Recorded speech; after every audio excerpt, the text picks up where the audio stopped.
International Space Station. So this is Node 2. This is a really cool module.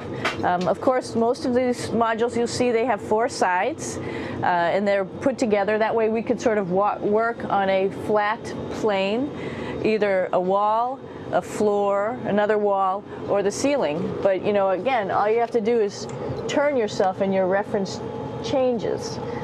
The reason I'm bringing that up is because this is where 4 out of 6 of us sleep.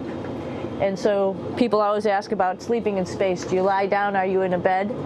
Not really, because it doesn't matter. You don't really have the sensation of lying down.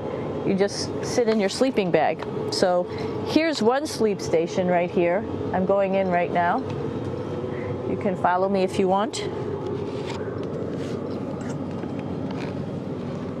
So I'm inside. It's sort of like a little phone booth, but it's pretty comfy. I've got a sleeping bag right here that we sleep in, so we don't have sort of like a little bit of a cover. We don't fly all over the place. But you know, you can sleep in any orientation. I have it sleeping, feeling like I'm standing up right now, but like you saw, I'm on the floor. But it doesn't matter if I turn over and I sleep upside down. I can't have it, I don't have any sensation in my head that tells me that I'm upside down, so it really doesn't matter. The sleep station is also like a little office. We've got a computer in here. As you can see, we've got a couple little toys. I've got some books. I've got some clothes and other things that make it sort of like home. I'm coming out. And just for reference, that's one sleep station. This one's another. Right here. There's one on the ceiling, if you want to call it. Right here. And then there's a 4th on the other wall over here. So all of us sleep in a little bit of a circle. All right, come on back. There's more to show you.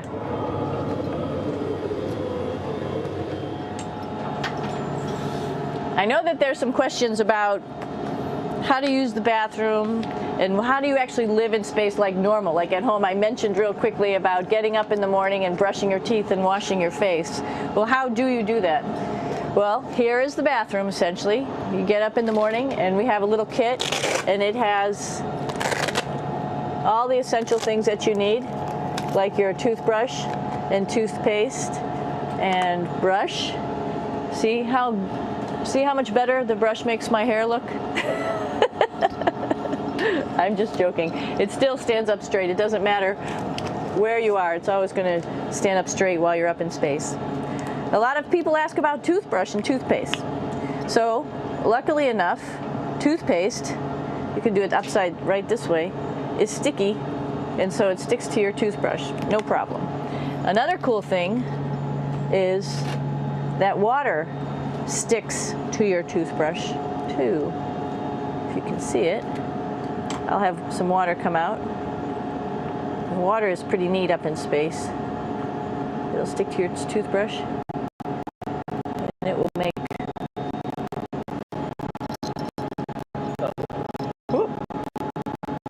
a big bubble,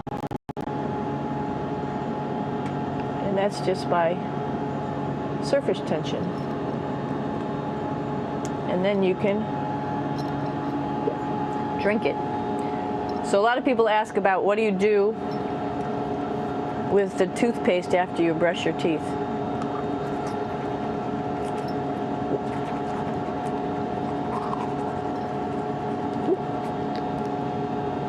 Two options.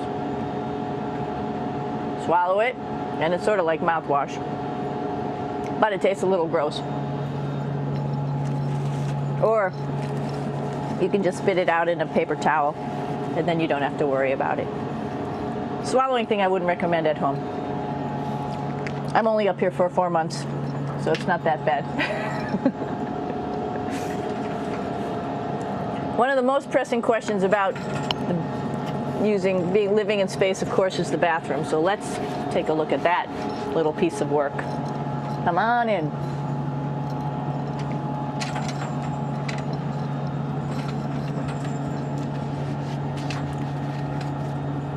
Here we are at the throne. This is awesome. You might see the little, you might have noticed the little moon on the outside. This is our orbital outhouse right here.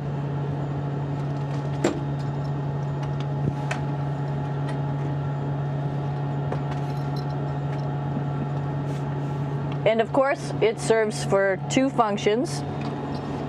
Number 2, right here. I'll show you.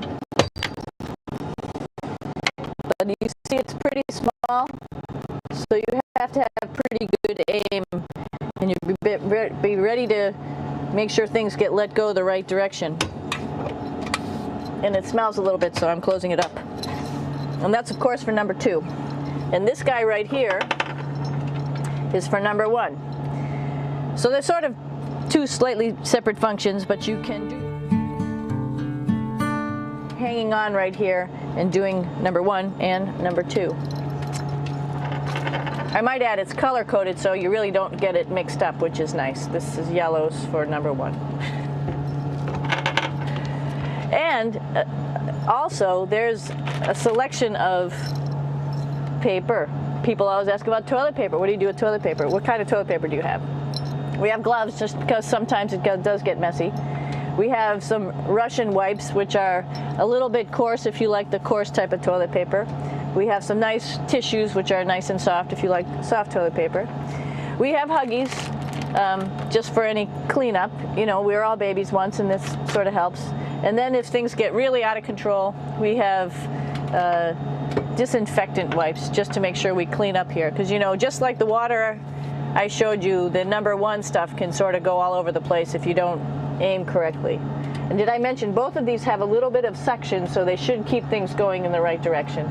But like I said, sometimes things get a little out of control if you are out of control yourself flying around. So we have lots of protective stuff. And of course, you do have your privacy. There's a little door,